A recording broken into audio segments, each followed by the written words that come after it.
এই সেই ভাইরাল ওয়াজ আসলে শুনলে কিন্তু কলিজা একবারে ছাড়খার হইয়া যায়। আসলে আমরা একবার শুনি এবং ভালো লাগলে শেয়ার করি। গরিব হয়ে গেলে ভালোবাসা থাকে না, অসুস্থ হয়ে গেলে ভালোবাসা থাকে না।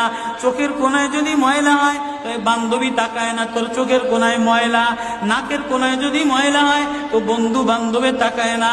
এখানে যদি একটা ফোড়া হয় তো বন্ধু বান্ধবী তাকায় না। ভালোবাসা মিলান হয়ে যায়, অভাবে পড়লে ভালোবাসা মিলান হয়ে যায়, অসুস্থ হয়ে গেলে ভালোবাসা মিলান হয়ে যায়।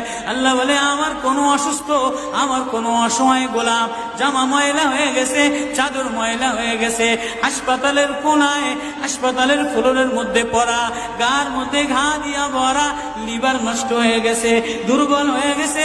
ওইখানে ডাক্তারও তার দিকে তাকায় না, ধনীরা তার দিকে তাকায় না, এমপিরা তার দিকে তাকায় না, কোনো মুফতিও তাকায় না, কোনো পীরেও তাকায় না।